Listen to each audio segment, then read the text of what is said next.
Hi students, welcome back to my channel code with Rahul.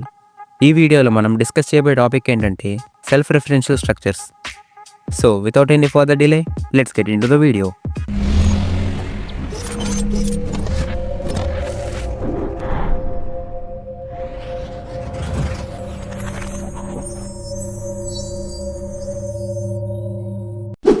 First of all, what is a self referential structure? Previous లెక్చర్స్లో మనం structures అంటే ఏంటో తెలుసుకుందాం. So అదే same concept ఇక్కడ use అవబోతుంది. Self referential structures are those structures in which one or more pointer points to the structure of same type. So basically ఇక్కడ ఏం చెప్తున్నారంటే, ఒక స్ట్రక్చర్లో ఉన్న పాయింటర్స్ అనేవి అదే సేమ్ స్ట్రక్చర్ వైపు పాయింట్ చేస్తే దాన్ని సెల్ఫ్ రెఫరెన్షియల్ స్ట్రక్చర్స్ అని అంటారు. తెలుసా ఆకిస్ పాక్ పాకిస్ ఆక్ సో ఆక్ పాక్ కరే పాక్లే చెప్పు. Okay, don't worry, let me explain. So we all know very well, structure అనేది ఒక యూజర్ డిఫైన్డ్ డేటా టైప్. అంటే దీన్ని ప్రోగ్రామర్ క్రియేట్ చేస్తాడు to store the data of any type. So let suppose నేను స్ట్రక్ట్ సెల్ఫ్ అనే ఒక స్ట్రక్చర్ని create చేశాను. ఇప్పుడు మనం ఈ స్ట్రక్చర్లో ఎలాంటి డేటానైనా స్టోర్ చేయొచ్చు, లైక్ ఇంట్, ఫ్లోట్ ఆర్ క్యార్. సో అలాగే నేను ఈ స్ట్రక్చర్లో ఒక పాయింటర్ వేరియబుల్ స్టోర్ చేయాలనుకుంటున్నాను. Now the main point is, మనం పాయింటర్ డిక్లేర్ చేస్తున్నాం బాగానే ఉంది, బట్ ఆ పాయింటర్కి కూడా ఒక డేటా టైప్ ఉండాలి కదా. For example int PTR, float PTR etcetera. So ఇక్కడ ట్విస్ట్ ఏంటంటే, స్ట్రక్చర్ అనేది కూడా ఒక డేటా టైపే, but it's user defined. So ఎలాగైతే మనం ఇంట్ స్టార్ పీటీఆర్ని ఒక ఇంటీజర్ పాయింటర్ లాగా గుర్తిస్తామో, అలాగే స్ట్రక్ట్ సెల్ఫ్ పాయింటర్ అనేది అదే సేమ్ స్ట్రక్చర్కి సంబంధించిన పాయింటర్. సో దీన్నే సెల్ఫ్ రెఫరెన్షియల్ స్ట్రక్చర్స్ అని అంటారు. ఇక్కడ స్ట్రక్చర్ లోపల ఉన్న పాయింటర్స్ అనేవి అదే సేమ్ స్ట్రక్చర్ వైపు పాయింట్ చేస్తాయి. ఇప్పుడు ఈ సెల్ఫ్ రెఫరెన్షియల్ స్ట్రక్చర్స్ని మనం కోడ్లో ఎలా ఇంప్లిమెంట్ చేయాలో చూద్దాం. లెట్స్ సపోజ్ నేను స్ట్రక్ట్ కోడ్ అనే ఒక స్ట్రక్చర్ని క్రియేట్ చేశాను. ఈ స్ట్రక్చర్లో ఒక క్యారెక్టర్, నంబర్ అండ్ ఒక సెల్ఫ్ రెఫరెన్షియల్ పాయింటర్ని స్టోర్ చేశాను. ఇప్పుడు మెయిన్ ఫంక్షన్లో నుండి ఈ స్ట్రక్చర్ లోపల ఉన్న వేరియబుల్స్లో డేటాని స్టోర్ చేద్దాం. ఒకవేళ మీరు లెక్చర్ 10 చూసి ఉంటే, స్ట్రక్చర్లో డేటాని ఎలా స్టోర్ చేయాలో తెలిసే ఉంటుంది. బేసికల్లీ స్ట్రక్చర్ అనేది ఒక data type, but it's user defined. So ఎలాగైతే మనం వేరియబుల్స్కి డేటా టైప్స్ అసైన్ చేస్తామో, అలాగే ఈ స్ట్రక్ట్ కోడ్ అనే డేటా టైప్కి ఒక వేరియబుల్ డిక్లేర్ చేద్దాం, స్ట్రక్ట్ కోడ్ var1. ఇప్పుడు ఈ స్ట్రక్చర్ వేరియబుల్లో డేటాని స్టోర్ చేద్దాం by using dot operator. var1.i equals to 10, var1.c equals to a, var1.ptr equals to null. ఇక్కడ నల్ అని ఎందుకు స్టోర్ చేశానంటే, ప్రస్తుతానికి ఈ పాయింటర్లో ఎటువంటి మెమరీ అడ్రస్ స్టోర్ అయ్యలేదు కాబట్టి.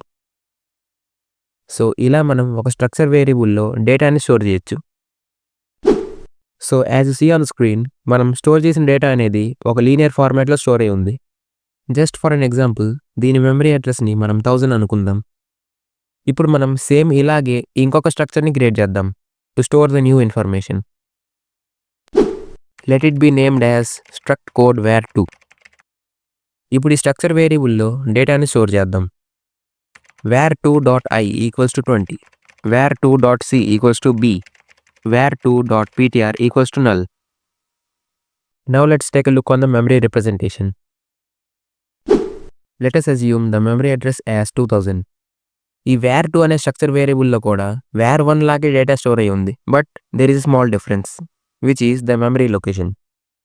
Let's suppose నేను var1లో ఉన్న డేటాని యాక్సెస్ చేయాలనుకుంటున్నాను, and at the same time నేను var2లో ఉన్న డేటాని కూడా యాక్సెస్ చేయాలనుకుంటున్నాను.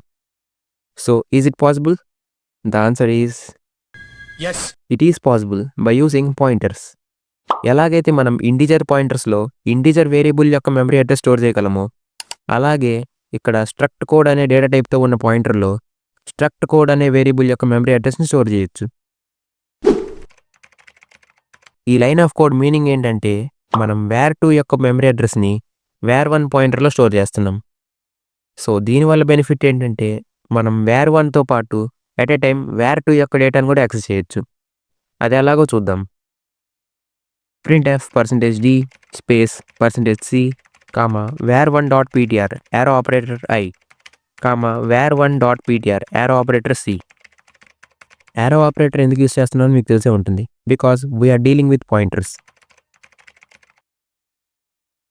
Now save, compile and run.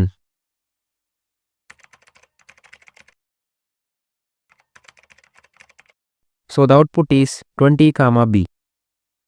అదేంటబ్బా వేర్ 1లో ఉన్న డేటా 10A కదా, మరి 20B అని ఎందుకు ప్రింట్ అయింది? So don't worry, let me explain. ఇక్కడ మనం జాగ్రత్తగా అబ్జర్వ్ చేసినట్లయితే నేను var1.ptr యారో ఆపరేటర్ I అని రాశాను, var1.i కాదు.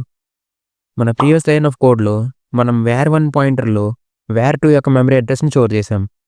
అంటే ఈ var1 ptr అనేది var1 అండ్ var2కి మధ్య ఒక బ్రిడ్జ్ లాగా వర్క్ అవుతుంది. So this is the reason మనం var1.ptr యూస్ చేసి var2లో ఉన్న డేటాని యాక్సెస్ చేయొచ్చు, and at the same time just var1లో ఉన్న డేటాని కూడా యాక్సెస్ చేయొచ్చు. So this is the usage of self referential structures. ఈ కాన్సెప్ట్ అనేది మనకి లింక్డ్ లిస్ట్లో యూజ్ అవబోతుంది. So we will learn about it later. So that's it for today guys. ఈ వీడియో ఒకవేళ మీకు నచ్చినట్లయితే లైక్ చేయండి, అండ్ బాగుపడాలనుకున్న మీ ఫ్రెండ్స్కి ఈ వీడియోని షేర్ చేయండి. See you in the next lecture. Till then, Rahul this side, signing of.